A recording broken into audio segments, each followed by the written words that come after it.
ഈ കുറുവ സംഘം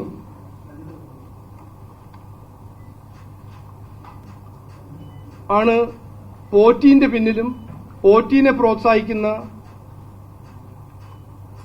സോണിയാഗാന്ധിജിയും കോൺഗ്രസിന്റെ മുതിർന്ന നേതാവായ സോണിയാഗാന്ധിജിയും LDFന്റെ മുതിർന്ന നേതാവായ ബഹുമാനപ്പെട്ട മുഖ്യമന്ത്രിയും.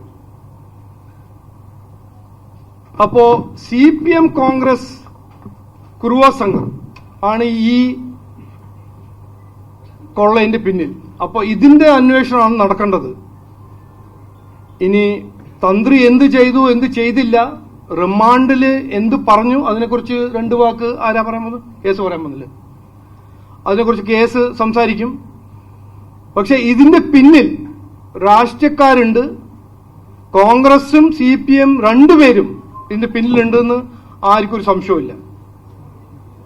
അതുകൊണ്ട് 14-ാം തീയതി മകരവിളക്ക് ആ ദിനം BJP NDA ഒരു പ്രോഗ്രാം ലോഞ്ച് ചെയ്യുന്നുണ്ട്. അത് MT രമേശ് ആദ്യം സൂചിപ്പിച്ചാണ്. ഇന്ന് ഞാൻ റിപ്പീറ്റ് ചെയ്യുന്നു. വീട്ടിലും നാട്ടിലും അയ്യപ്പ ജ്യോതി. 14-ാം തീയതി മുതൽ ഒരു ശക്തമായ NDAന്റെ ഒരു പ്രോഗ്രാം. ഇതിന്റെ പിന്നിൽ ആരാണ്, അവരെല്ലാം എക്സ്പോസ് ചെയ്യാൻ ഞങ്ങളുടെ ഒരു പ്രതിഷേധം, ഞങ്ങളുടെ ഒരു സമരം നടക്കും എന്ന് ഞാൻ പറയാൻ ആഗ്രഹിക്കുന്നു. ഇനി രണ്ടു വാക്ക് കെ സുരേന്ദ്രൻജി സംസാരിക്കും.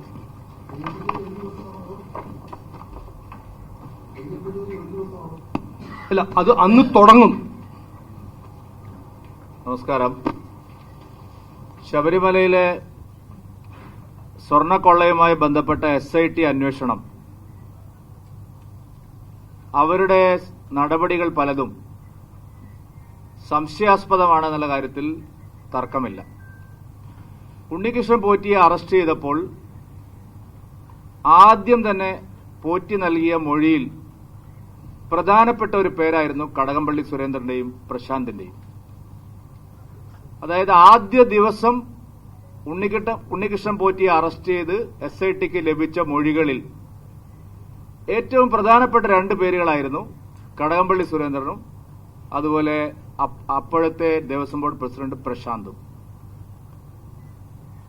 ആ രണ്ടുപേരെയും SIT നിരവധി തവണ ചോദ്യം ചെയ്തു. എല്ലാവിധ തെളിവുകളും കടകംപള്ളി സുരേന്ദ്രനും പ്രശാന്തിനുമെതിരെ ഉണ്ടായിട്ടും SIT അവരെ അറസ്റ്റ് ചെയ്യാൻ തയ്യാറായില്ല. എന്നാൽ തന്ത്രിയെ ഇപ്പോൾ അറസ്റ്റ് ചെയ്തിരിക്കുന്നു. തന്ത്രി ക്ഷേത്രത്തിലെ എല്ലാ വസ്തുക്കളുടെയും കസ്റ്റോഡിയൻ അല്ല, അത് ദേവസ്വം ബോർഡാണ്.